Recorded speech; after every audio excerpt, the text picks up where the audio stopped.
네, 오늘은 그 네 번째로 홍준표 자유한국당 후보 시간입니다. 저는 앞으로 1시간 동안 이 토론회를 진행하게 된 KBS 이준환 해설국장입니다. 법정 토론회를 포함해서 벌써 4번의 5자 합동 토론회가 있었습니다. 그리고 여러 개별 초청 토론회가 있었겠습니다만은 유권자 여러분들은 이런 토론회를 보면서 어느 후보에게 표를 던질지 결정하셨는지요. 한국방송기자클럽에서는 후보들의 정책과 비전, 역량뿐 아니라 후보들의 매력과 지성과 같은 인격적인 이슈까지도 검증하고 토론하는 자리를 마련했습니다. 바쁜 유세 일정 가운데서도 자리해 주신 홍준표 후보를 박수로 맞아주십시오.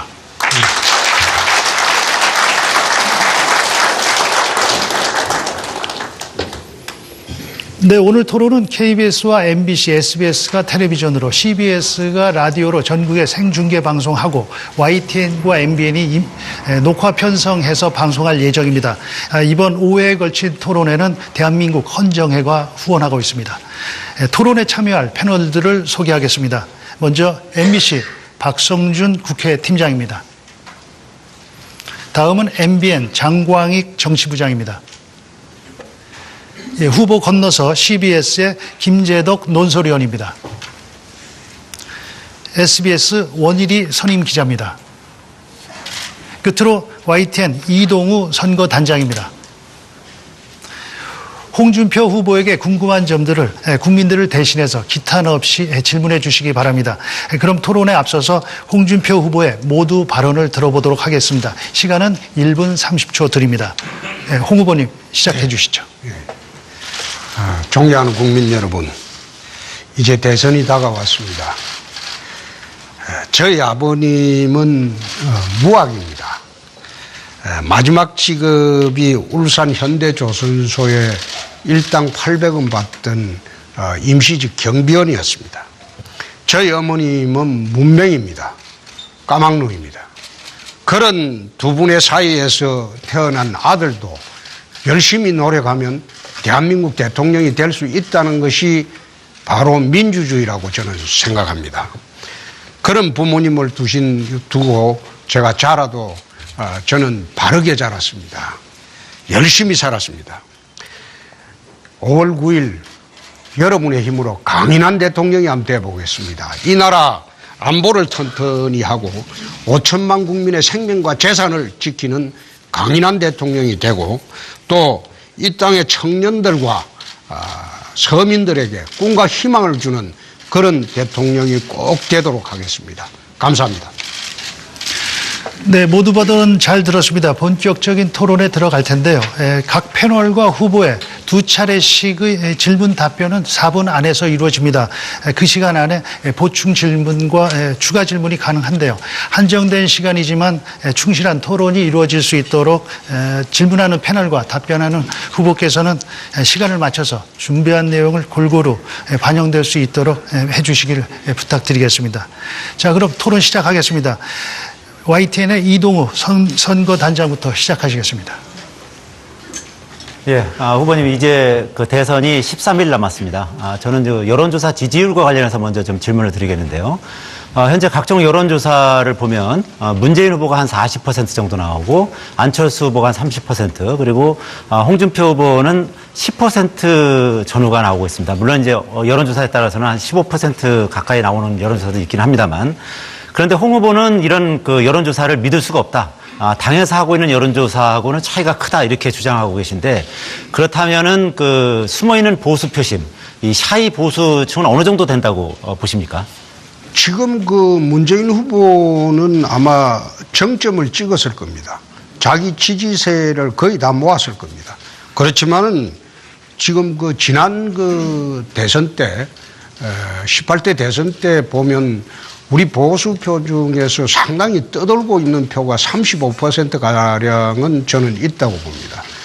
지금 이야기하는 뭐 15% 우리 지지율 이야기하는 거는 우리 자체 분석하고는 많이 틀립니다.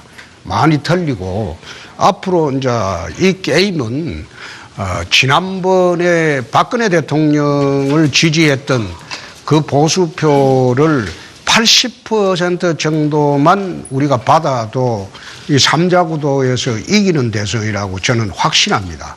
그래서 왜 지금 그 여론조사를 믿을 수 없느냐. 내 일례로 이야기를 하면 1000명을 조사를 했는데 보수 우파를 지지한다는 응답자가 87명에 불과했습니다.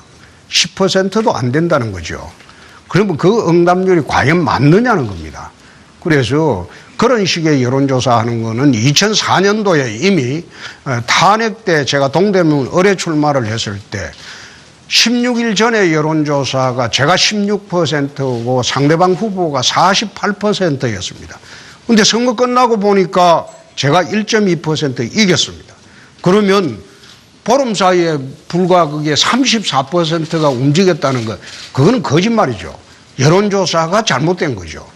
미국 그 대선에서도 트럼프가 힐러리를 여론조사에 한 번도 이긴 일이 없습니다. 97% 언론이 힐러리를 지지했습니다. 트럼프가 돌파한 것은 그 트위터 하나로 돌파를 했습니다. 말하자면 지금 구글이나 다른데 그 빅데이터 여론조사는 제가 훨씬 높습니다. 빅데이터 조사는. 지금 아마 여러 군데에서 빅데이터를 요즘 와서는 발표를 안 해요. 여태 하다가. 그 보니까 문재인 후보 눈치 보는 것 같은데 빅데이터가 한번 알아보시죠. 알아보면 제가 그 두 후보보다 거의 2배 이상 올라가 있습니다. 관심도는 그게 곧 마지막에는 지지도와 연결이 됩니다. 그게 미국 대선에서 바로 입증이 된 겁니다. 네, 홍 후보님, 시간이 제한돼 있어서. 그렇다면은, 홍 후보님께서는 이제 다자구도에서는 이제 이 보수 후보가 한 명이 되고, 진보 후보가 여러 명일 경우에는 뭐 필승 구도다 이렇게 주장을 하고 계신데, 그렇지만 실제로 현재 그 정치 지형을 보면, 진보 쪽으로 많이 기울어지는 운동장인 것이 뭐 사실인 거고, 이런 상황에서 다자구도를 할지라도 홍 후보가 이기기는 쉽지 않은 상황인 것은 사실이라고 봐야 되는데요. 어떤 그 획기적인 어떤 구상, 전략 이런 게 있으면 좀 말씀해 주십시오. 그럼 이거는 내가 걸리지 않을 테니까 어제 TK 지역 여론조사가 발표가 됐어요. 여태 그 지역에서 제가 8%라고 했습니다. 지금은 압도적 1등으로 올라가 있습니다. 어제 그 대구 방송에서 여론조사한 거는. 그 안철수 후보가 대구에서 한 48% 있다가 지금 절반으로 밑으로 뚝 떨어졌습니다. 그게 실정합니다. 지금 표가 오고 있는 중입니다. 보수 진영에서 부끄러워서 여태 의사표시를 못 하다가 이제 본격적으로 의사표시를 하기 시작한 겁니다. 저는 꼭 그렇게 그 일반 언론이나 여론조사 기관 믿고 선거를 하지 않습니다. 2004년 이후에 드러난 여론조사는 나는 믿지 않습니다. 그렇다면 이제 후보 단일화 관련해서 좀 질문 드리겠습니다. 바른정당에서 유승민 후보, 안철수 후보, 홍준표 후보 간의 3자 단일화, 원샷 단일화 제안을 했는데요. 이에 대해서 홍준표 후보는 특히 국민의당과의 그 단일화에 대해서는 좀 부정적인 의견을 표시하시면서 보수 후보 단일화는 이제 가능할 수도 있다. 그런데 문제는 이제 보수 후보들 같은 경우는 지금 아시다시피 홍 후보님을 제외하고는 전부 그 미미한 지지율을 보이고 있습니다. 그래서 이 보수 후보 단일화의 파괴력은 어떻게 보시는지, 그리고 이 아까 말씀하신 그 단일화에 대해서 이 바른정당에서 주장하는 단일화에 대해서 거부 입장은 왜 그런 건지 그런 부분에 대해서 좀 설명 부탁드립니다. 지금 이제 바른정당에서 국민의당까지 합치자 이랬는데 국민의당은 사실 자세히 보면 1번, 3번은 같은 후보입니다. 그 대선 끝나면 100%로 통합합니다. 어느 1번이 이기건 3번이 이기건. 그건 호남 1, 2중 됩니다. 그렇기 때문에 저희들이 그 국민의당하고 합한다는 거는 그건 선거공학상에 있을 수 없는 거고요. 우리 보수 진영에서 이제 떨어져 나가신 분들하고 합하는 건 그거는 의미가 있습니다. 지지율에 의미가 있는 게 아니고 조원진 후보나 남재준 후보가 들어오게 되면 사실상 보수 진영은 단일화되는 겁니다.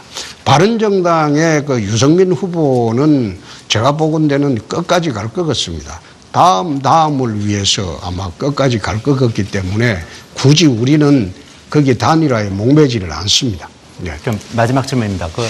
홍 후보께서는 이제 경남지사로 있으시면서 출마 선언하기 직전에 그 대선 후보 출마 직전에 언론 인터뷰에서 이번 대선에 반드시 그 당선된다기보다는 진보 좌파의 집권을 막기 위해서 출마한 것이다 이렇게 주장을 하셨습니다. 그래서 보수 유권자 일각에서는 진보 좌파의 어떤 홍 후보님께서 말씀하시는 진보 좌파 쪽의 어떤 집권을 막기 위해서는 홍 후보가 사퇴하시는 것이 어떠냐 뭐 이런 의견도 일부 있는 것으로 알고 있습니다. 이에 대해서는 어떻게 생각하십니까? 그건 이제 안철수한테 주라는 건데요. 안철수 그 후보는 TV 토론 보면 꼭 초등학생 수준의 말만 하고 있기 때문에 국민들이 지금 TV 토론하는 과정에서 안철수 주식이 폭락을 하고 있습니다, 지금. 오늘도 폭락했어요. 여태 그 주식이 16만 원까지 올라갔다가 오늘도 지금 폭락을 하고 절반으로 뚝 떨어졌습니다. 안 된다는 소리죠. 국민들이 못 믿겠다는 거 아닙니까? 그래서 이제는 그 안철수한테 갔던 우리 진영의 그 보수 진영의 표들이 돌아오고 있는 중입니다. 그 증거는 TK에서 벌써 나타났고 이미 또 PK에서도 그게 확연히 쏠리고 있습니다. 그리고 수도권도 마찬가지고 충청도도 마찬가지고 그래서 그거는 이동호 기자가 자꾸 내보고 음해하는 소리 같아요. 네, 이번 선거 판세 관련한 이동우 단장 질문에 대해서 또 보충 질문 장광익 정치부장이 한번 네, 제가 해주시죠. 하나 하겠습니다. 네. 바른정당과 후보 단일화 안 하신다고 지금 말씀을 하셨는데 안 하는 게 아니라 예. 사실상 그거 하려고 해도 유승민 후보가 안 하려고 해요. 근데 자기는 차차기 또 앞으로 또 계속 노리고 있기 때문에 중도 포기는 하면 안 된다는 겁니다. 예. 우리는 하려고 하는데 안 하려고 하는 사람은 억지로 딜고 결혼하자고 할 수 없잖아요. 근데 이제 그쪽 지도부는 어저께 기자회견을 해가지고 이제 홍 후보를 직접 만나서 설명을 하고 방법을 찾아보자라고 하면 찾아오겠다고 그랬는데 찾아오면 만나실 용인이 있으신가요? 내 지방에 돌아다니기 때문에 만나기가 상당히 어렵습니다. 내가 안 하려고 하는 게 아니고 단일화하는 안을 가져와야지. 그리고 그 바른정당이라는 걸 자세히 보면 우리 당을 뛰쳐나간 분들인데 이제 탄핵도 끝났으니까 문 열어놓고 돌아오라는 거 아닙니까? 돌아오라는 건데 작은 집이 차리고 있다가 이제 정리되면 돌아오라는 건데 원인이 해소됐으니까 돌아오는 게 정답이죠. 그 돌아오는데 무슨 조건이 필요합니까? 보수 대통합이라는 그 명제만 있으면 그건 돌아오는 거죠. 거기서 돌아오는데 집 나갈 때 뭐 조건 달고 집 나갔습니까? 들어올 때도 조건 없이 들어와야 하는 거죠. 그렇지 않습니까? 네, 다음 MBC 박성준 국회팀장 순서입니다. 네, 질문해 주시죠. 네, 홍 후보님께서 그 후보가 되시는 과정에서 그 친박 끌어안기에 적극 나서셨다 이런 평가가 있었습니다. 짧게 여쭤보겠습니다. 단답 형식으로 질문 드릴게요. 그 향후 집권하시면 친박계 인사들에도 능력이 있다면 장차관이나 요직에 발탁하거나 등용하시겠습니까? 집권하면요, 그분들 전부 친홍계가 됩니다. 그거 친박계는 대통령 파면되면서 끝났습니다. 또 일부 핵심들은 이미 같이 대통령하고 탄핵을 받았습니다. 그렇기 때문에 일부 핵심들은 다음 정부의 전면에 나서기가 어렵습니다. 그런데 나머지 분들은 집권을 하면 전부 국정 지지 세력이 되기 때문에 전부 홍준표 밑으로 다 들어오게 돼 있습니다. 네, 박근혜 전 대통령의 탄핵 과정에 대해서 질문드리겠습니다. 박 전 대통령 탄핵 과정에 대해서 민주주의가 아니라 민중재판이다. 그리고 박 전 대통령이 정치투쟁에서 졌다. 이런 평가도 하시고 했는데요. 박 전 대통령에 대한 탄핵에 대해서 어떻게 규정을 하고 계신지 조금 자세히 설명해 주십시오. 저는 그 탄핵을 정치투쟁으로 봅니다. 정치투쟁으로 보는데 정치투쟁에서 본질에서 졌다고는 저는 그래 봅니다. 박근혜 대통령이 탄핵의 가장 큰 원인이 되었던 최순실이한테 돈 줬다. 그거 자세히 들여다보면요. 박근혜 대통령이 최순실이한테 돈이 간 것이 아니라 K스포츠하고 미르재단인가 거기에 재벌한테 출연해달라고 요청을 했습니다. 근데 그 재산은 지금 그 재단에 그대로 다 있습니다. 그걸 최순실이가 들어묻거나 한 게 하나도 없어요. 그래서 그는 재판 과정에 공정한 재판을 하면 이 무죄라고 봅니다. 그래서 제가 이야기하는 것은 이 탄핵이 발생되는 과정을 보면 지난 공천 때 후유증으로 출발을 했다고 봅니다. 공천 때 그 당시에 심하게 대립을 이루었던 유승민, 김무성 그 두 분이 중점이 돼서 탄핵을 하고 뛰쳐나간 것이지. 그래서 탄핵이 이루어졌고 또 헌법재판소 판결도 내가 어제 JTBC에서 자세히 이야기를 했는데 난 그 판결 보면서 참 내 귀를 의심했습니다. 과연 대한민국 헌법재판소가 저런 이유로 대통령을 탄핵할 수 있는가? 나는 대통령 편드는 거 아닙니다. 편드는 건 아닌데 사법적 심판이 그건 옳지 않다는 겁니다. 예를 들어서 청와대에 압수수색을 거부했다. 그걸 탄핵의 사유로 삼습니다. 두 번째, 압수수색 거부할 수 있는 것은 형사소송법에 보면 국가보안시설에 대해서 압수수색은 거부할 수 있습니다. 두 번째, 대통령의 변명이 오락가락했다.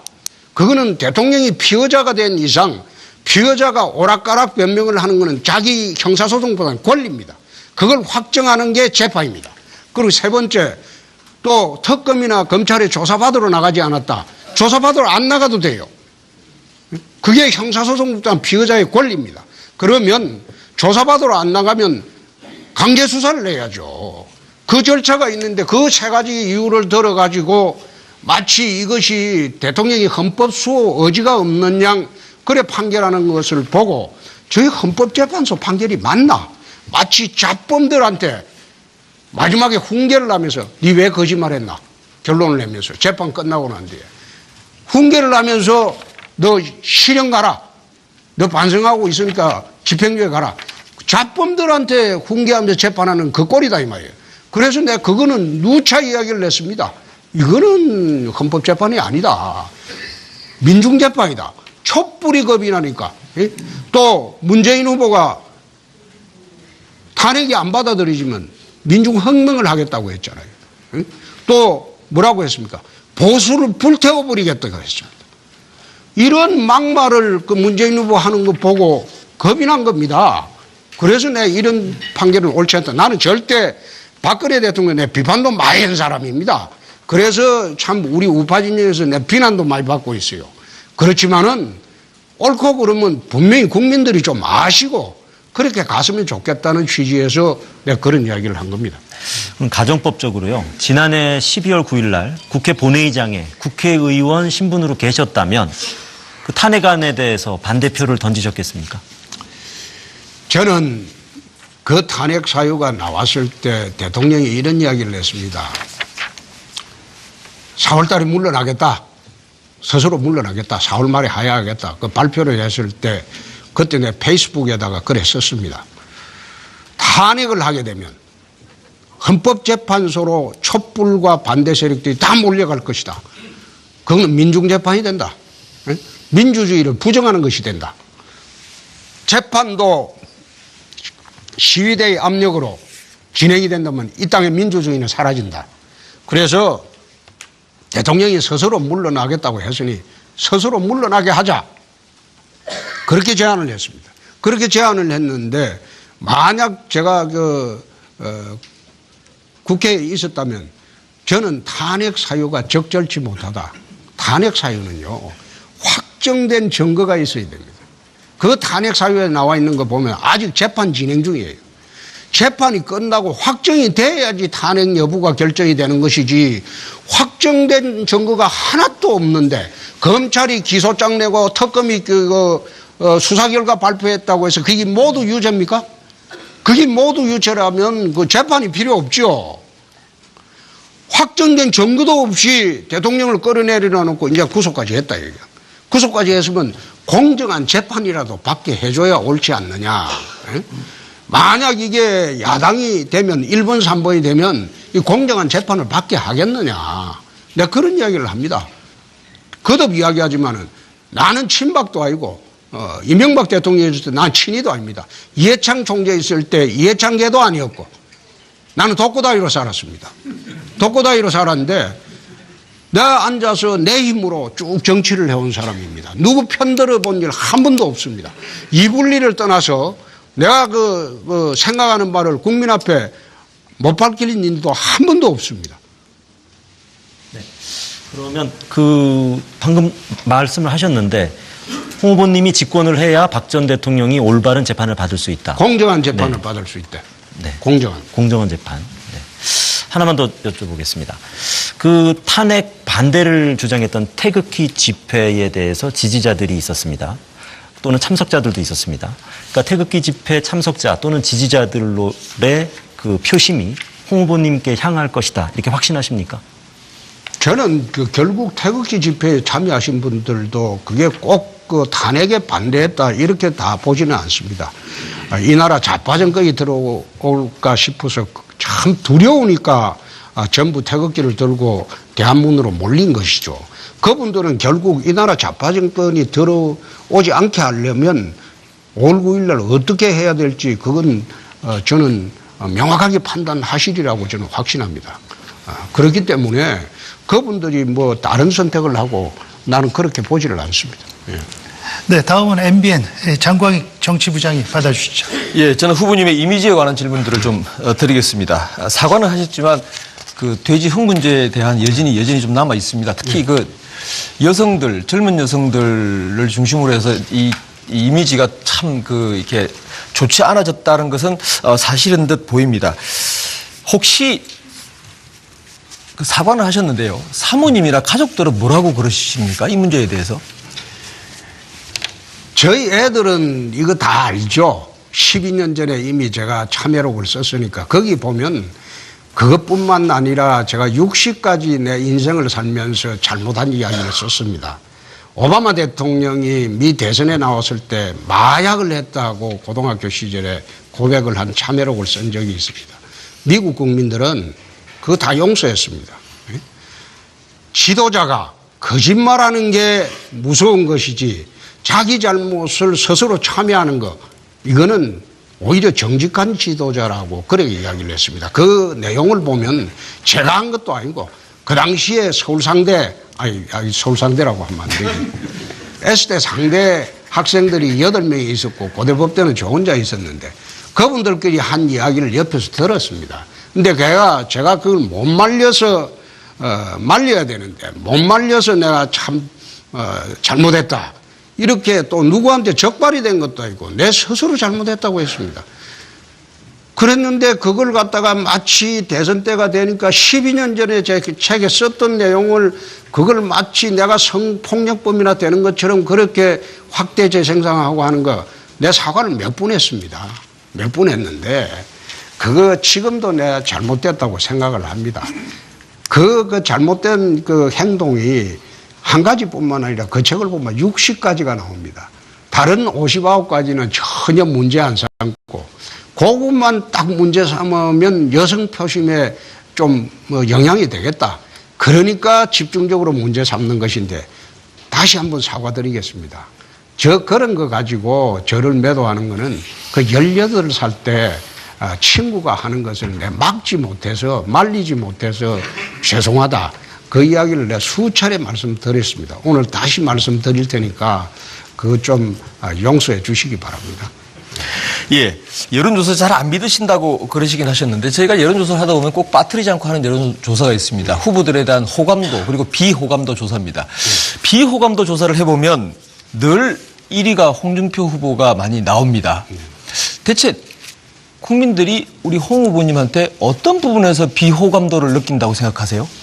그게 비호감도 조사를 지금 기자분한테 지금 인식이 밖에 있는 게 갤럽 조사일 겁니다. 난 그 아주 악의적인 조사로 봅니다.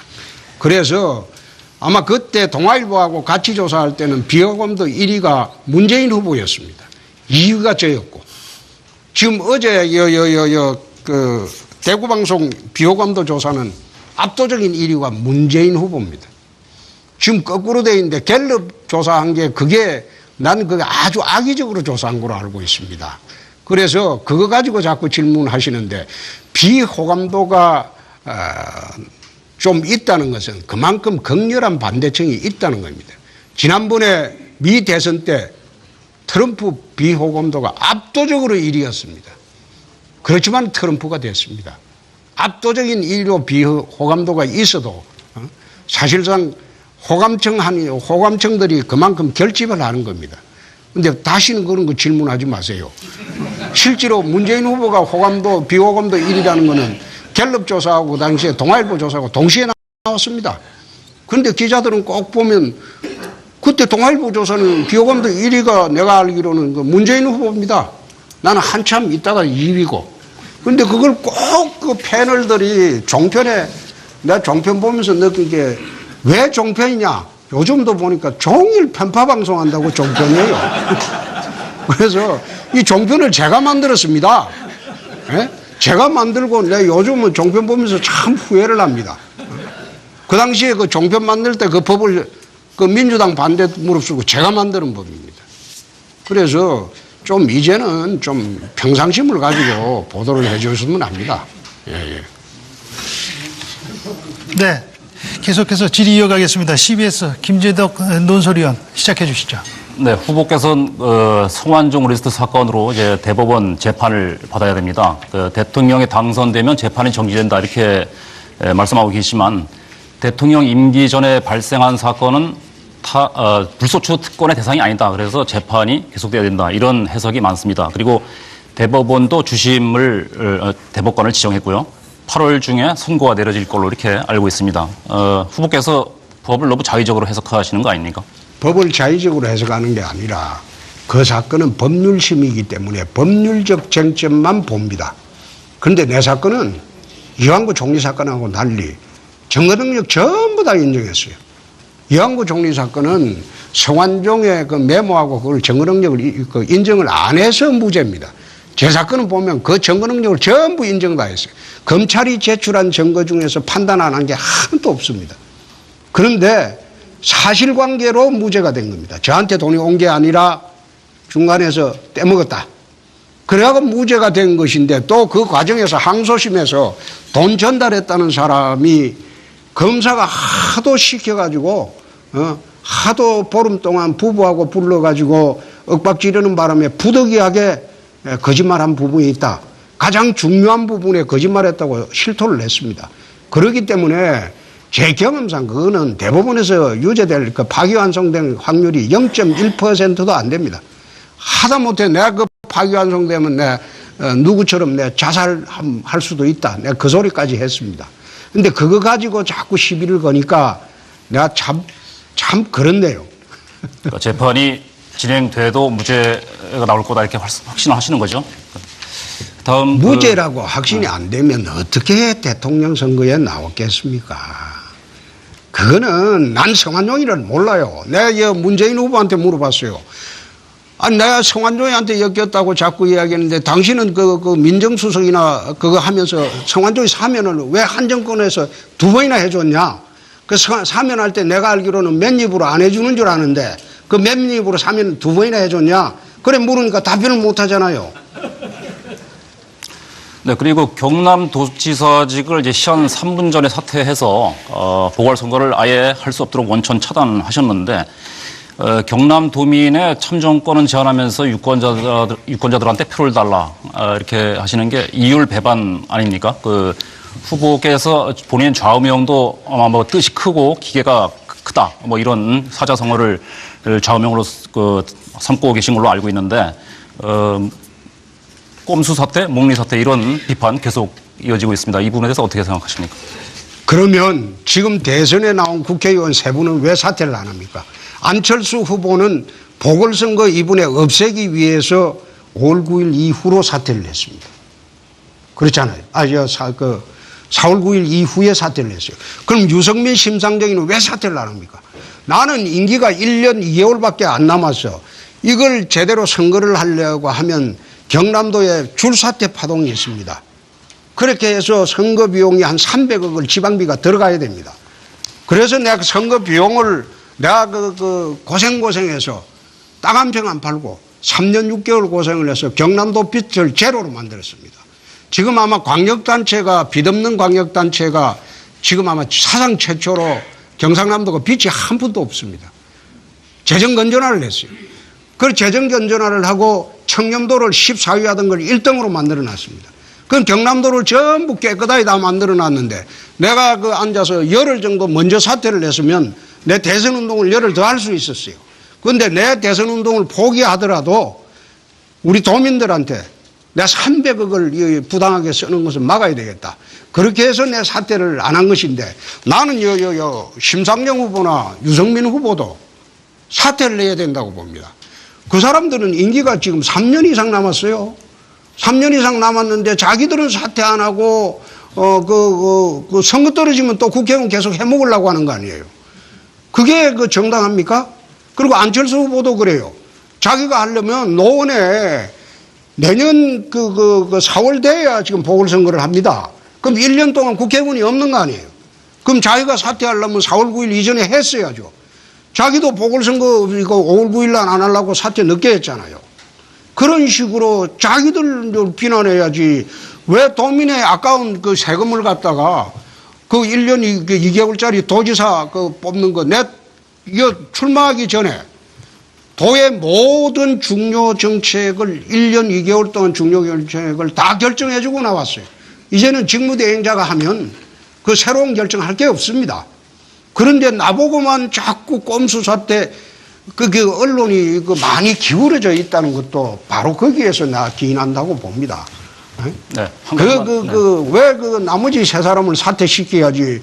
저는 사퇴했잖아요. 사퇴했으니까 나머지 두 사람 사퇴하라고 하세요. 네, 한 가지만 더 질문 드릴게요. 숨어있는 보수표가 결집하면 대선에서 이길 수 있다고 이렇게 말씀을 하시는데, 만약에 대선에서 패배하면은 책임론에서 자유로울 수는 또 없습니다. 만약에 대선에서 패배하시면은 정계 은퇴하겠다. 이렇게 이 자리에서 선언하실 생각 없으십니까, 혹시? 문재인 후보가 대선에서 지고 정계 은퇴를 했어요. 하고 또 광주에 표심 자기가 안퇴 안 오면 지금 정계 은퇴하겠다. 문재인 후보 정계 은퇴 발언을 5번이나 했습니다. 그런데 지금 대통령 후보 나와서 뛰고 있잖아요. 정계 은퇴라는 게 지금 이 자리에서 제가 한다고 해서 그 약속 지켜지리라고 보십니까? 그리고 무너진 정당 가지고 지금 악정고투를 하고 있는데 내한테 무슨 책임을 묻겠습니까? 홍준표 아니면 자유한국당에서 이런 대선 끌고 나갈 수가 없습니다.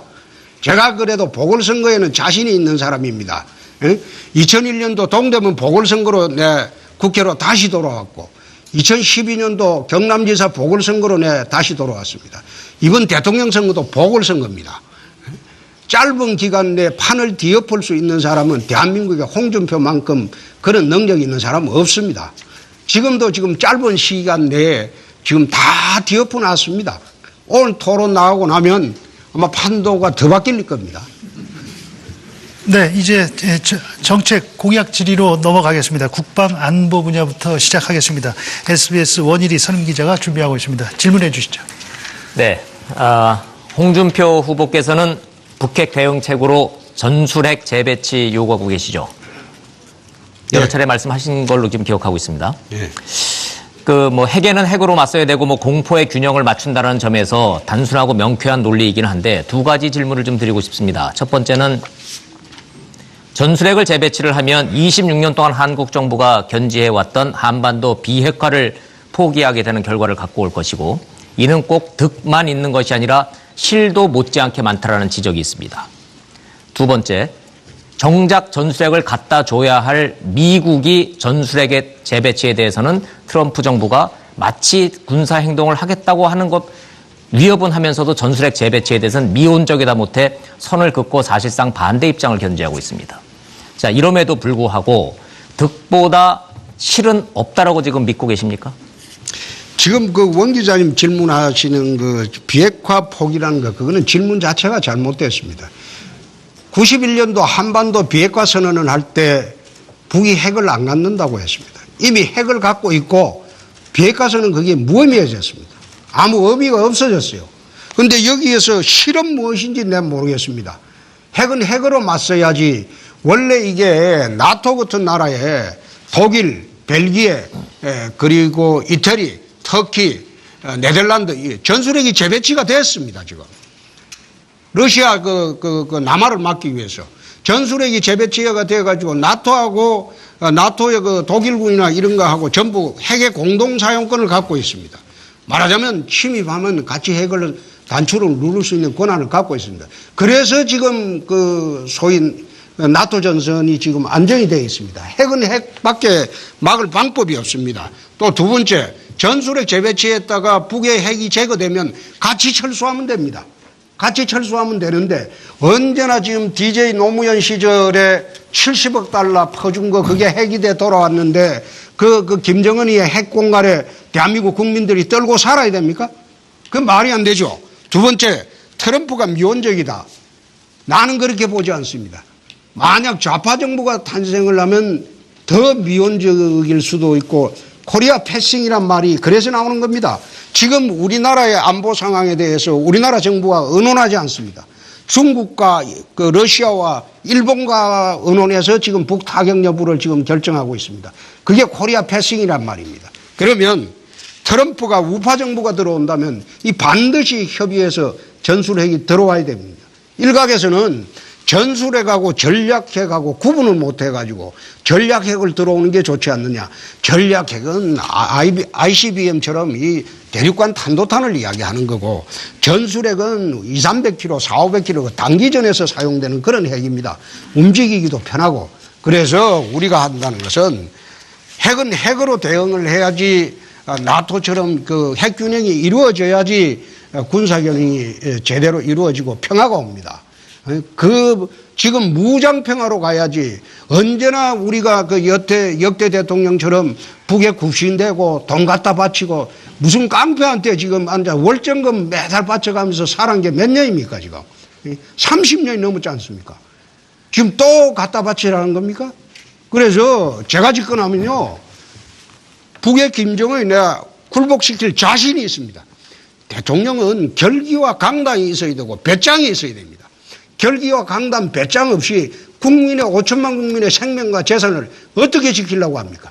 유약한 좌파 정부가 들어와서 또 김정은이 만대로 뽀로로 올라가 가지고 돈이나 갖다 주고 그럼 나중에 수소폭탄 개발하면 어떻게 할 겁니까?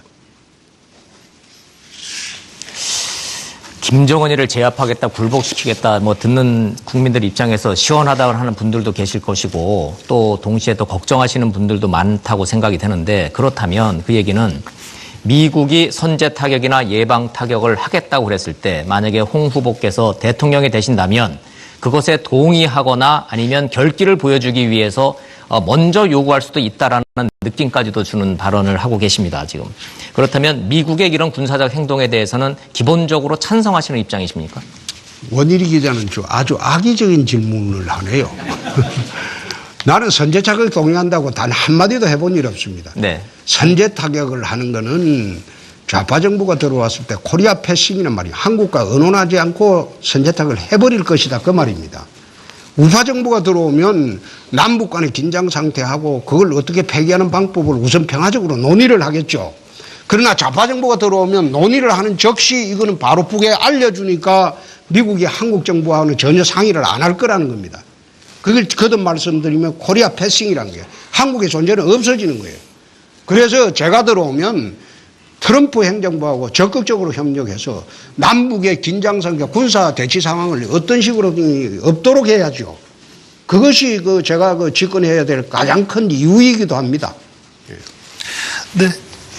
네, 예정된 시간 절반 훨씬 돌았습니다. 자, 다음 MBC 박성준 국회팀장 준비하고 있습니다. 질문해 주시죠. 네, 방금 말씀하셨던 선제 타격에 대해서 조금 더 여쭙겠습니다. 그러니까 미국 측에서 어떤 북한의 공격 징후는 없지만 핵실험 징후 같은 것이 포착됐을 때 북핵 시설만을 이렇게 외과적으로 도려낸다고 하나요? 그래서 이른바 예방 타격이라는 얘기가 나오는데요. 미국 측에서 예방 타격에 나서겠다 이럴 경우에 어떻게 하시겠습니까? 우선 북핵 제거를 위해서 그게 최후의 수단이라고 판단되면 우리가 더 이상 말릴 수는 없겠죠. 모든 평화적인 수단을 다 강구를 해보고 도저히 미국으로서도 그렇지 않습니까? 한국만 걱정이 되는 것이 아니라 이젠 시애틀까지 핵폭탄이 날아가는 그런 상황이 되어버렸어요. 미국의 자국의 이익을 위해서 자국의 안보를 위해서 할 수밖에 없다. 아무리 협의해도 할 수밖에 없다. 그래 통보하면 우리가 만반의 경제태세를 갖춰야 되겠죠. 그럴 수밖에 없지 않습니까? 미국이 한국 보고 그 결정을 하겠습니까? 나는 그렇게 보지 않아요.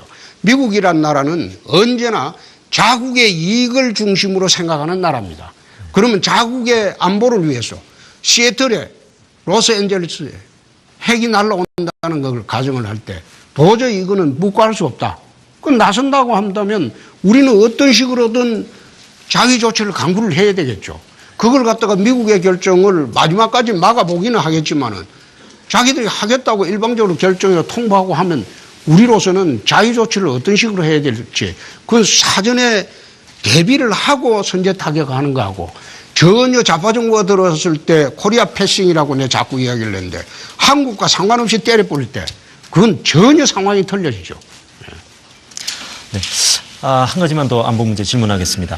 지난주 방송기자클럽 토론회에서 그 안철수 후보님께도 같은 질문을 드렸습니다만 그 가정법적으로 말입니다. 지난 2010년 연평도 포격 사건, 네. 집권하셔서 유사한 상황이 발생한다면 어떻게 하시겠습니까?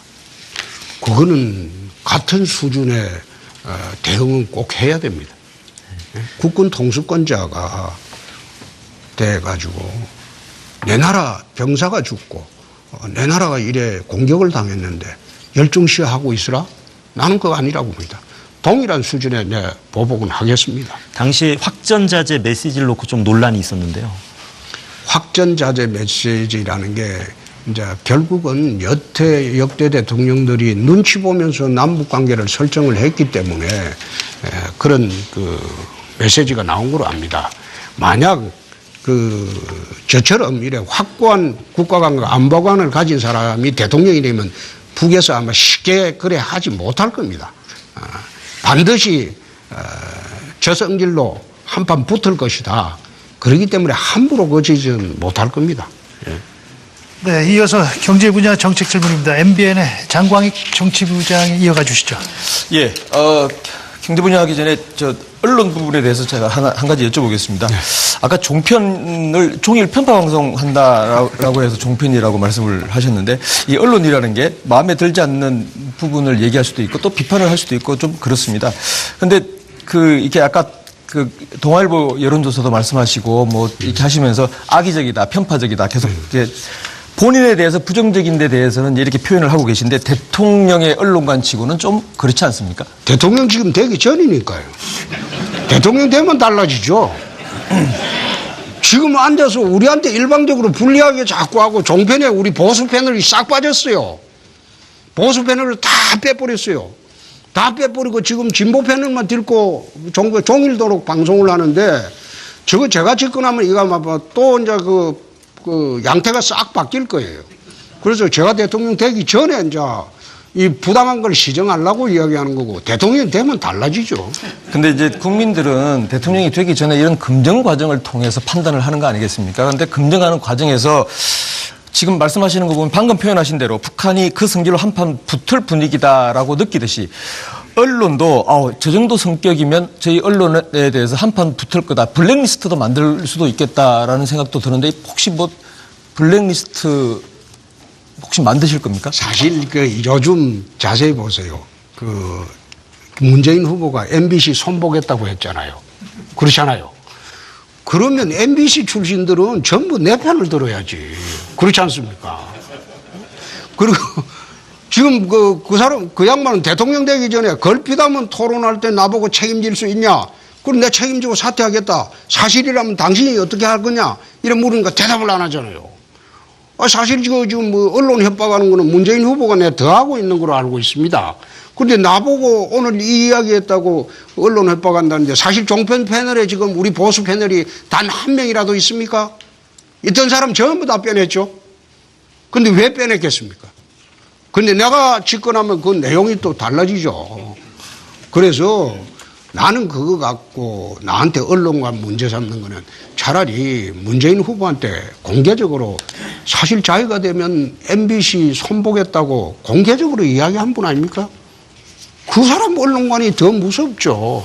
걸핏하면 협박하고 어제도 나한테 협박을 하더라고. 그래 하는데 내가 보니까 택도 아닌 소리하고 이래서 내가 화도 좀 내고 했는데 그거 가지고 나중에 문재인 후보한테 그런 거는 언론관을 문제 삼으십시오. 제 언론관은 형평성에 맞고 정의롭고 바른 언론이 대한민국 언론이다. 나는 그런 생각으로 삽니다. 예. 네, 이게 경제 질문이 아니었습니다. 자, 다음 경제 분야 질문은 CBS 김재등 논설위 준비하셨습니다. 네, 어제 토론회에서도 공약 얘기가 나오니까 후보께서는 기재부 실국장들이 논할 문제다 이렇게 일축하셨는데 공약 살펴보니까 노후 인프라 건설을 위한 뉴딜 사업이나 일자리 110만 개 창출 이런 이제 굵직한 내용들이 많습니다.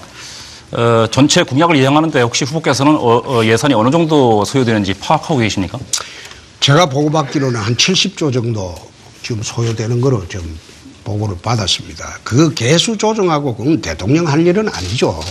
대통령 후보가 할 일은 통치 철학, 국가관, 그다음에 사상, 그리고 경제 철학, 그 큰 총론만 이야기하고 나머지는 말하자면 서민 경제를 위해서 대책을 마련하라 이래 지시하면 밑에서 말이 나는 거죠. 그걸 대통령 후보 나온 사람이 TV 토론 나와갖고 10% 20% 정세가 어떻고 정세는 감세를 하느냐 정세를 하느냐 그 방향만 정하는 게 대통령이고 나머지는 기재부에서 알아서 하는 거죠. 그 원칙에 맞춰서. 그래 하는 건데 그걸 대통령 후보 토론에 나와가지고 어제 밤새도록 수치 외워와가지고 그걸 외워온 수치를 이야기한다고 해서 그게 나는 대통령답다. 난 그런 생각하지 않습니다. 제가 대통령이 되면 장관들한테 모든 권한을 줄 겁니다. 역대 대통령들이 행정부에 국실장 인사까지도 청와대에서 개입을 했어요. 내가 대통령이 되면 장관 차관만 임명하고 나머지는 장관 책임하에 모든 인사권을 주겠습니다. 그렇게 해서 행정부의 책임 장관제를 도입하도록 하겠습니다. 네, 그 당에서 발표한 바로는 전체 예산이 연간 18조 원으로 어제 오후에 늦게 밝힌 걸로 알고 있습니다. 그리고 이 공약이 아까 말씀드린 것처럼 이제 굵직한 게 많은데 그 공약을 이행하는데 후보께서는 정세는 하지 않고 그 예산 증가분을 활용한다거나 세출 구조조정을 통해서 재원을 마련한다 이런 입장인 것을 알고 있습니다. 그런데 사실 이건 불가능하다는 게 전문가들 지적입니다. 예산 증가분이 3.5%가 그리 많지 않고 그다음에 세출을 구조조정해서 재원을 마련한다는 게 예산이 이미 꽉 짜 있기 때문에 거의 불가능하다고 합니다. 그러면은 이제 재원 조달이 사실상 불가능하다는 건데 그러면은 이제 공약하신 내용들이 빈 구호 아니냐 이런 지적들이 많습니다. 이 부분에 대해서 어떻게 생각하십니까? 어제 유류세도 내 절반으로 인하하고 담배값도 내 원래대로 환원한다고 했습니다. 이 서민들을 위한 공약입니다. 서민들이 홧김에 담배를 많이 피우고 있는데 서민들 그 주머니 끌고 가지고 그 세수 채우려는 건 저는 반대합니다. 유류세도 2000cc 이하는 내 반값으로 인하한다고 발표를 했습니다. 경남지사를 할 때 내가 빚값할 때 자산 하나 안 팔고 빚 갚았습니다. 행정개혁하고 재정개혁을 했습니다. 마찬가지로 경남지사를 할 때 복지 예산이 전국 광역단체 평균이 31.3%인데 우리는 37.8%입니다. 압도적으로 높습니다. 정세한 바 없습니다. 내부 구조조정하고 예산 절감하고 그렇게 해서 돈을 만들어내면 되는 것이지 왜 정세를 하는데 꼭 그 복지를 하는데 정세를 해야 된다 이런 생각을 합니까?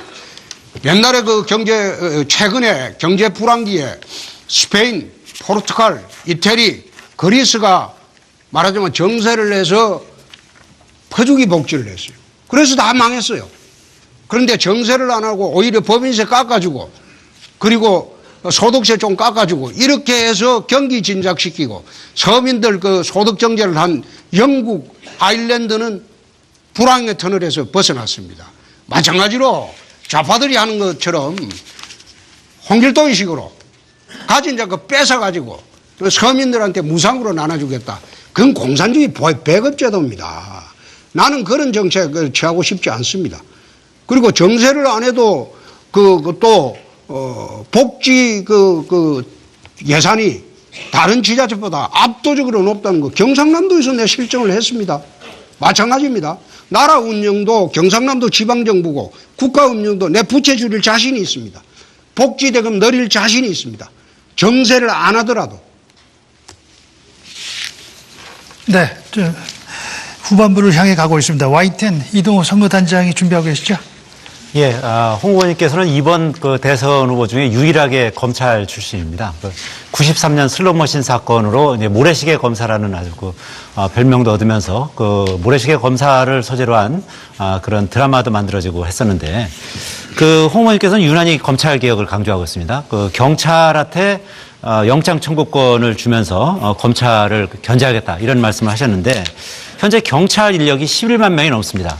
경찰한테 영장 청구권까지 주게 되면 경찰이 현재 검찰을 능가하는 무소불위의 권력기관이 될 우려도 있다.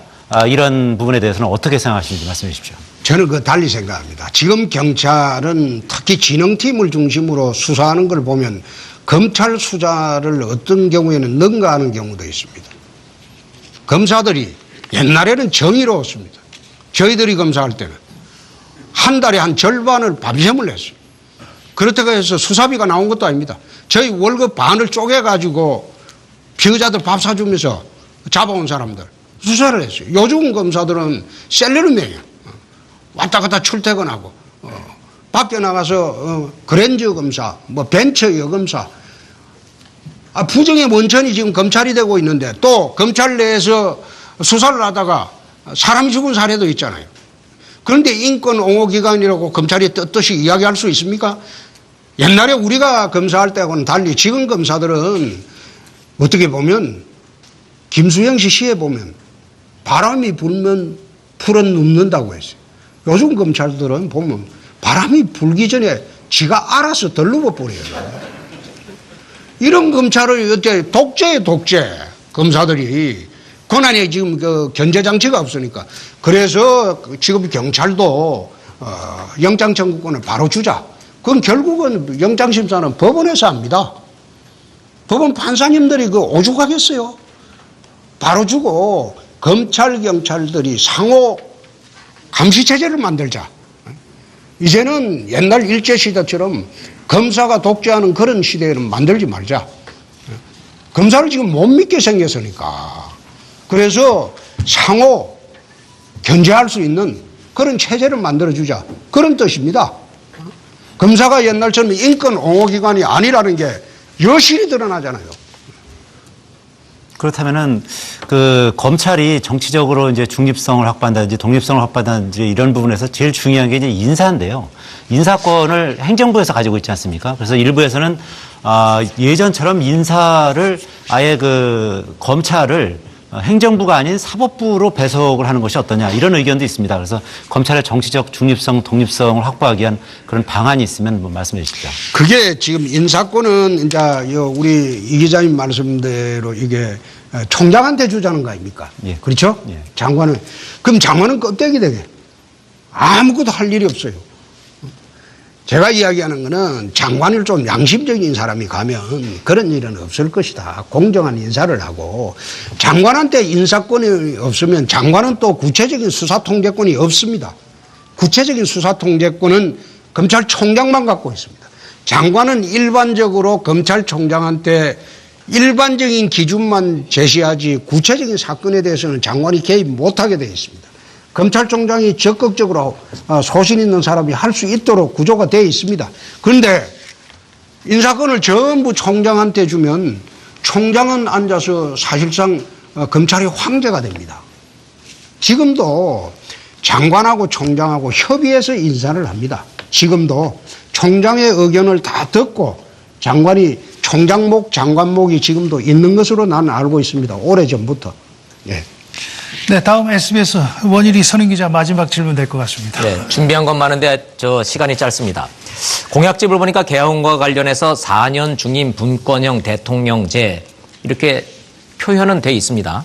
근데 뭐 선거운동 시작되고 난 다음에 다른 문제로 바쁘셔서 그런지 과연 자유한국당과 홍준표 후보는 개헌의 의지가 있는 것인가, 구체적인 시행 계획을 갖고 있는가, 어떤 정황이나 어떤 그 발언을 들어볼 수가 없습니다. 4년 중임은 뭔 말인지 알겠고 분권형 대통령, 분권형이 뭐를 의미하는 겁니까? 분권형이라는 게 이제 학리적으로 이야기하면 이원 집정부제라는 뜻입니다. 대통령의 권한과 총리 권한을 나누어서 총리가 내치를 하고 대통령은 외치만 하자 그런 뜻입니다.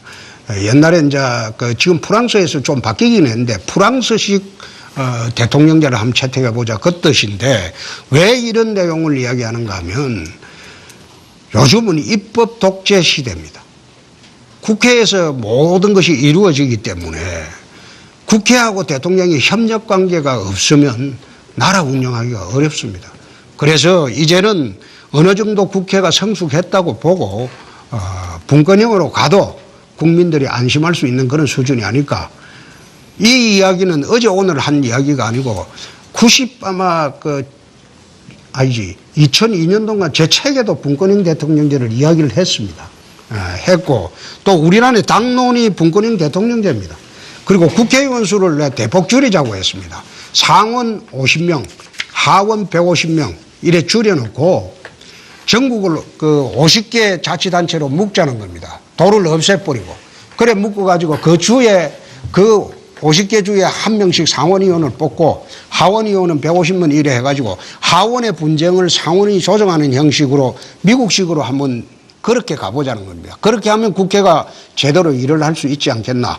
그리고 국회의원들의 불체포 특권, 면책 특권은 독재 시대에 야당 보고를 있었던 제도이기 때문에 이제는 민주화된 시대에 국회의원들한테 이런 특권 주면 안 됩니다.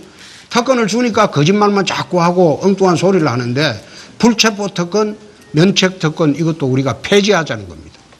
네, 홍 후보님 수고 많으셨습니다. 끝으로 국민들께 드리고 싶은 말씀 마무리 발언 30초 드리겠습니다. 존경하는 국민 여러분, 서두에서 말씀했듯이 저희 아버지는 경비원이었습니다. 저희 어머니는 문맹입니다. 경비원의 아들, 문맹인 어머니를 둔 그런 아들도 대한민국의 대통령이 될 수 있다는 것이 이 나라 민주주의고 대한민국의 꿈과 희망으로 저는 보고 있습니다. 그래서 저를 5월 9일 날 선택해 주시면 강력한 지도력으로 이 위기에 대한민국을 구하고 대한민국 서민들이 잘 사는 그런 나라 한번 만들어 보겠습니다. 꼭 저를 5월 9일 날 경비원의 아들도 대통령이 될 수 있는 그런 꿈과 희망이 있는 그런 나라로 좀 만들어 주시기 바랍니다. 감사합니다. 진보 후보가 여러 명일 경우에는 뭐 필승 구도다 이렇게 주장을 하고 계신데 그렇지만 실제로 현재 그 정치 지형을 보면 진보 쪽으로 많이 기울어지는 운동장인 것이 뭐 사실인 거고 이런 상황에서 다자구도를 할지라도 홍 후보가 이기기는 쉽지 않은 상황인 것은 사실이라고 봐야 되는데요. 어떤 그 획기적인 어떤 구상, 전략 이런 게 있으면 좀 말씀해 주십시오. 그럼 이거는 내가 걸리지 않을 테니까 어제 TK 지역 여론조사가 발표가 됐어요. 여태 그 지역에서 내가 8%라고 했습니다. 지금은 압도적 1등으로 올라가 있습니다. 어제 그 대구 방송에서 여론조사한 거는. 그 안철수 후보가 대구에서 한 48% 있다가 지금 절반으로 밑으로 뚝 떨어졌습니다. 그게 실정합니다. 지금 표가 오고 있는 중입니다. 보수 진영에서 부끄러워서 여태 의사표시를 못 하다가 이제 본격적으로 의사표시를 하기 시작한 겁니다. 저는 꼭 그렇게 그 일반 언론이나 여론조사 기관 믿고 선거를 하지 않습니다. 2004년 이후에 드러난 여론조사는 나는 믿지 않습니다. 그렇다면 이제 후보 단일화 관련해서 좀 질문 드리겠습니다. 바른정당에서 유승민 후보, 안철수 후보, 홍준표 후보 간의 3자 단일화, 원샷 단일화 제안을 했는데요. 이에 대해서 홍준표 후보는 특히 국민의당과의 그 단일화에 대해서는 좀 부정적인 의견을 표시하시면서 보수 후보 단일화는 이제 가능할 수도 있다. 그런데 문제는 이제 보수 후보들 같은 경우는 지금 아시다시피 홍 후보님을 제외하고는 전부 그 미미한 지지율을 보이고 있습니다. 그래서 이 보수 후보 단일화의 파괴력은 어떻게 보시는지, 그리고 이 아까 말씀하신 그 단일화에 대해서 이 바른정당에서 주장하는 단일화에 대해서 거부 입장은 왜 그런 건지 그런 부분에 대해서 좀 설명 부탁드립니다. 지금 이제 바른정당에서 국민의당까지 합치자 이랬는데 국민의당은 사실 자세히 보면 1번, 3번은 같은 후보입니다. 그 대선 끝나면 100%로 통합합니다. 어느 1번이 이기건 3번이 이기건. 그건 호남 1, 2중 됩니다. 그렇기 때문에 저희들이 그 국민의당하고 합한다는 거는 그건 선거공학상이 있을 수 없는 거고요. 우리 보수 진영에서 이제 떨어져 나가신 분들하고 합하는 건 그거는 의미가 있습니다. 지지율에 의미가 있는 게 아니고 조원진 후보나 남재준 후보가 들어오게 되면 사실상 보수 진영은 단일화되는 겁니다. 바른정당의 그 유승민 후보는 제가 보건대는 끝까지 갈 것 같습니다. 다음을 위해서 아마 끝까지 갈 것 같기 때문에 굳이 우리는 거기 단일화에 목매지를 않습니다. 네. 그럼 마지막 질문입니다. 홍 후보께서는 이제 경남지사로 있으시면서 출마 선언하기 직전에 그 대선 후보 출마 직전에 언론 인터뷰에서 이번 대선에 반드시 그 당선된다기보다는 진보 좌파의 집권을 막기 위해서 출마한 것이다 이렇게 주장을 하셨습니다. 그래서 보수 유권자 일각에서는 진보 좌파의 어떤 홍 후보님께서 말씀하시는 진보 좌파 쪽의 어떤 집권을 막기 위해서는 홍 후보가 사퇴하시는 것이 어떠냐 뭐 이런 의견도 일부 있는 것으로 알고 있습니다. 이에 대해서는 어떻게 생각하십니까? 그건 이제 안철수한테 주라는 건데요. 안철수 그 후보는 TV 토론 보면 꼭 초등학생 수준의 말만 하고 있기 때문에 국민들이 지금 TV 토론 하는 과정에서 안철수 주식이 폭락을 하고 있습니다, 지금. 오늘도 폭락했어요. 여태 그 주식이 16만 원까지 올라갔다가 오늘도 지금 폭락을 하고 절반으로 뚝 떨어졌습니다. 안 된다는 소리죠. 국민들이 못 믿겠다는 거 아닙니까? 그래서 이제는 그 안철수한테 갔던 우리 진영의 그 보수 진영의 표들이 돌아오고 있는 중입니다. 그 증거는 TK에서 벌써 나타났고 이미 또 PK에서도 그게 확연히 쏠리고 있습니다. 그리고 수도권도 마찬가지고 충청도도 마찬가지고 그래서 그거는 이동호 기자가 자꾸 내보고 음해하는 소리 같아요. 네, 이번 선거 판세 관련한 이동우 단장 질문에 대해서 또 보충 질문 장광익 정치부장이 한번 해주시죠. 하나 하겠습니다. 바른정당과 후보 단일화 안 하신다고 지금 말씀을 하셨는데 안 하는 게 아니라 예. 사실상 그거 하려고 해도 유승민 후보가 안 하려고 해요. 근데 자기는 차차기 또 앞으로 또 계속 노리고 있기 때문에 중도 포기는 하면 안 된다는 겁니다. 예. 우리는 하려고 하는데 안 하려고 하는 사람 억지로 들고 결혼하자고 할 수 없잖아요. 근데 이제 그쪽 지도부는 어저께 기자회견을 해가지고 이제 홍 후보를 직접 만나서 설명을 하고 방법을 찾아보자라고 하면 찾아오겠다고 그랬는데 찾아오면 만나실 용인이 있으신가요? 내 지방에 돌아다니기 때문에 만나기가 상당히 어렵습니다. 내가 안 하려고 하는 게 아니고 단일화하는 안을 가져와야지. 그리고 그 바른정당이라는 걸 자세히 보면 우리 당을 뛰쳐나간 분들인데 이제 탄핵도 끝났으니까 문 열어놓고 돌아오라는 거 아닙니까? 돌아오라는 건데 작은 집이 차리고 있다가 이제 정리되면 돌아오라는 건데 원인이 해소됐으니까 돌아오는 게 정답이죠. 그 돌아오는데 무슨 조건이 필요합니까? 보수 대통합이라는 그 명제만 있으면 그건 돌아오는 거죠. 거기서 돌아오는데 집 나갈 때 뭐 조건 달고 집 나갔습니까? 들어올 때도 조건 없이 들어와야 하는 거죠. 그렇지 않습니까? 네, 다음 MBC 박성준 국회팀장 순서입니다. 네, 질문해 주시죠. 네, 홍 후보님께서 그 후보가 되시는 과정에서 그 친박 끌어안기에 적극 나서셨다 이런 평가가 있었습니다. 짧게 여쭤보겠습니다. 단답 형식으로 질문을 드릴게요. 그 향후 집권하시면 친박계 인사들에도 능력이 있다면 장차관이나 요직에 발탁하거나 등용하시겠습니까? 집권하면요, 그분들 전부 친홍계가 됩니다. 그거 친박계는 대통령 파면되면서 끝났습니다. 또 일부 핵심들은 이미 같이 대통령하고 탄핵을 받았습니다.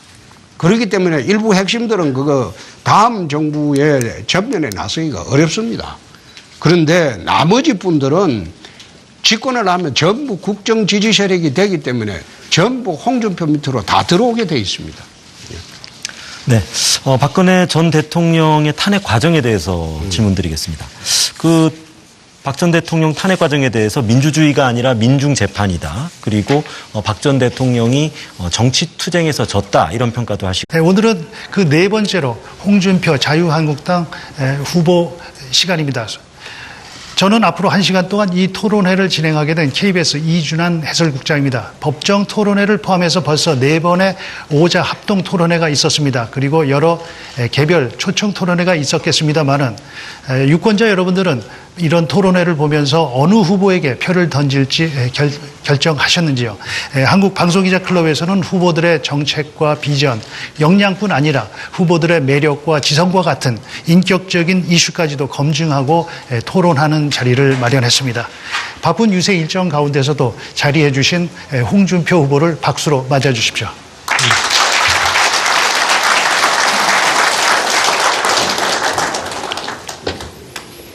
네, 오늘 토론은 KBS와 MBC, SBS가 텔레비전으로, CBS가 라디오로 전국에 생중계 방송하고 YTN과 MBN이 녹화 편성해서 방송할 예정입니다. 이번 5회에 걸친 토론회는 대한민국 헌정회가 후원하고 있습니다. 토론에 참여할 패널들을 소개하겠습니다. 먼저 MBC 박성준 국회 팀장입니다. 다음은 MBN 장광익 정치부장입니다. 예, 후보 건너서 CBS의 김재덕 논설위원입니다. SBS 원일이 선임 기자입니다. 끝으로 YTN 이동우 선거단장입니다. 홍준표 후보에게 궁금한 점들을 국민들을 대신해서 기탄 없이 질문해 주시기 바랍니다. 그럼 토론에 앞서서 홍준표 후보의 모두 발언을 들어보도록 하겠습니다. 시간은 1분 30초 드립니다. 홍 후보님 시작해 주시죠. 존경하는 국민 여러분, 이제 대선이 다가왔습니다. 저희 아버님은 무학입니다. 마지막 직업이 울산 현대조선소에 일당 800원 받던 임시직 경비원이었습니다. 저희 어머님은 문맹입니다. 까막눈입니다. 그런 두 분의 사이에서 태어난 아들도 열심히 노력하면 대한민국 대통령이 될 수 있다는 것이 바로 민주주의라고 저는 생각합니다. 그런 부모님을 두고 제가 자라도 저는 바르게 자랐습니다. 열심히 살았습니다.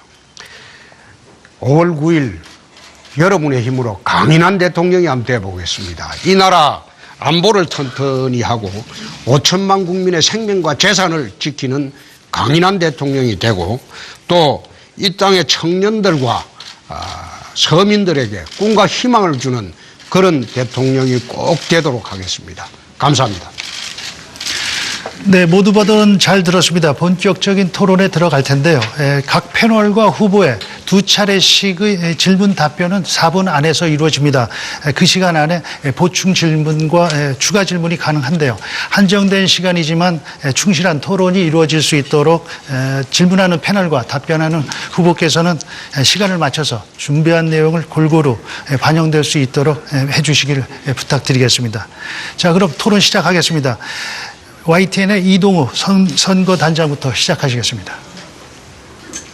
예, 후보님 이제 그 대선이 13일 남았습니다. 저는 여론조사 지지율과 관련해서 먼저 좀 질문을 드리겠는데요. 현재 각종 여론조사를 보면 문재인 후보가 한 40% 정도 나오고 안철수 후보가 한 30% 그리고 홍준표 후보는 10% 전후가 나오고 있습니다. 물론 이제 여론조사에 따라서는 한 15% 가까이 나오는 여론조사도 있긴 합니다만 그런데 홍 후보는 이런 그 여론조사를 믿을 수가 없다. 당에서 하고 있는 여론조사하고는 차이가 크다 이렇게 주장하고 계신데 그렇다면은 그 숨어있는 보수 표심, 이 샤이 보수층은 어느 정도 된다고 보십니까? 지금 그 문재인 후보는 아마 정점을 찍었을 겁니다. 자기 지지세를 거의 다 모았을 겁니다. 그렇지만은 지금 그 지난 그 대선 때 18대 대선 때 보면 우리 보수표 중에서 상당히 떠돌고 있는 표가 35%가량은 저는 있다고 봅니다. 지금 이야기하는 뭐 15% 우리 지지율 이야기하는 거는 우리 자체 분석하고는 많이 틀립니다. 많이 틀리고 앞으로 이제 이 게임은 지난번에 박근혜 대통령을 지지했던 그 보수표를 80% 정도만 우리가 받아도 이 3자 구도에서 이기는 대선이라고 저는 확신합니다. 그래서 왜 지금 그 여론조사를 믿을 수 없느냐. 내 일례로 이야기를 하면 1000명을 조사를 했는데 보수 우파를 지지한다는 응답자가 87명에 불과했습니다. 10%도 안 된다는 거죠. 그러면 그 응답률이 과연 맞느냐는 겁니다. 그래서 그런 식의 여론조사 하는 거는 2004년도에 이미 탄핵 때 제가 동대문 의뢰 출마를 했을 때 16일 전에 여론조사가 제가 16%고 상대방 후보가 48%였습니다. 그런데 선거 끝나고 보니까 제가 1.2% 이겼습니다. 그러면 보름 사이에 불과 그게 34%가 움직였다는 것, 그거는 거짓말이죠. 여론조사가 잘못된 거죠. 미국 그 대선에서도 트럼프가 힐러리를 여론조사에 한 번도 이긴 일이 없습니다. 97% 언론이 힐러리를 지지했습니다. 트럼프가 돌파한 것은 그 트위터 하나로 돌파를 했습니다. 말하자면 지금 구글이나 다른데 그 빅데이터 여론조사는 제가 훨씬 높습니다. 빅데이터 조사는. 지금 아마 여러 군데에서 빅데이터를 요즘 와서는 발표를 안 해요. 여태 하다가 그 보니까 문재인 후보 눈치 보는 것 같은데 빅데이터가 한번 알아보시죠. 알아보면 제가 그 두 후보보다 거의 2배 이상 올라가 있습니다. 관심도는 그게 곧 마지막에는 지지도와 연결이 됩니다. 그게 미국 대선에서 바로 입증이 된 겁니다. 네, 홍 후보님, 그 시간이 제한돼 있어서 그렇다면은 홍 후보님께서는 이제 다자구도에서는 이제 이 보수 후보가 한 명이 되고 했는데요. 박 전 대통령에 대한 탄핵에 대해서 어떻게 규정을 하고 계신지 조금 자세히 설명해 주십시오. 저는 그 탄핵을 정치투쟁으로 봅니다. 정치투쟁으로 보는데 본질을 정치투쟁에서 본질에서 졌다고는 저는 그래 봅니다. 박근혜 대통령이 탄핵의 가장 큰 원인이 되었던 최순실이한테 돈 줬다. 그거 자세히 들여다보면요. 박근혜 대통령이 최순실이한테 돈이 간 것이 아니라 K스포츠하고 미르재단인가 거기에 재벌한테 출연해달라고 요청을 했습니다. 근데 그 재산은 지금 그 재단에 그대로 다 있습니다. 그걸 최순실이가 들어묻거나 한 게 하나도 없어요. 그래서 그는 나 재판 과정에 공정한 재판을 하면 이 무죄라고 봅니다. 그래서 제가 이야기하는 것은 이 탄핵이 발생되는 과정을 보면 지난 공천 때 그 후유증으로 나 출발을 했다고 봅니다. 공천 때 그 당시에 심하게 대립을 이루었던 그 유승민, 그 김무성 그 두 분이 중점이 돼서 탄핵을 하고 뛰쳐나간 것이지. 그래서 탄핵이 이루어졌고 또 헌법재판소 판결도 내가 어제 JTBC에서 자세히 이야기를 했는데 난 그 판결 보면서 참 내 길을 의심했습니다. 과연 대한민국 헌법재판소가 저런 이유로 대통령을 탄핵할 수 있는가? 나는 대통령 편드는 거 아닙니다. 편드는 건 아닌데 사법적 심판이 그건 옳지 않다는 겁니다. 예를 들어서 청와대에 압수수색을 거부했다. 그걸 탄핵의 사유로 삼습니다. 두 번째, 압수수색 거부할 수 있는 것은 형사소송법에 보면 국가보안시설에 대해서 압수수색은 거부할 수 있습니다. 두 번째, 대통령의 변명이 오락가락했다. 그거는 대통령이 피의자가 된 이상 피의자가 오락가락 변명을 하는 것은 자기 형사소송보다는 권리입니다. 그걸 확정하는 게 재판입니다. 그리고 세 번째, 또 특검이나 검찰에 조사받으러 나가지 않았다. 조사받으러 안 나가도 돼요. 그게 형사소송보다는 피의자의 권리입니다. 그러면 조사받으러 안 나가면 강제수사를 해야죠. 그 절차가 있는데 그 세 가지 이유를 들어가지고 마치 이것이 대통령이 헌법 수호 의지가 없는 양 그래 판결하는 것을 보고 저희 헌법재판소 판결이 맞나? 마치 잡범들한테 마지막에 훈계를 하면서 니 왜 거짓말했나? 결론을 내면서 재판 끝나고 난 뒤에 훈계를 하면서 너 실형 가라. 너 반성하고 있으니까 집행유예 가라. 잡범들한테 훈계하면서 재판하는 그 꼴이다 이 말이에요. 그래서 내가 그거는 누차 이야기를 냈습니다. 이거는 헌법재판이 아니다. 민중재판이다. 촛불이 겁이 나니까. 또 문재인 후보가 탄핵이 안 받아들이지만 민중혁명을 하겠다고 했잖아요. 또 뭐라고 했습니까? 보수를 불태워버리겠다고 했습니다. 이런 막말을 그 문재인 후보 하는 거 보고 겁이 난 겁니다. 그래서 내가 이런 판결은 옳지 않다. 나는 절대 박근혜 대통령에 비판도 많이 한 사람입니다. 그래서 참 우리 우파 진영에서 내 비난도 많이 받고 있어요. 그렇지만은 옳고 그러면 분명히 국민들이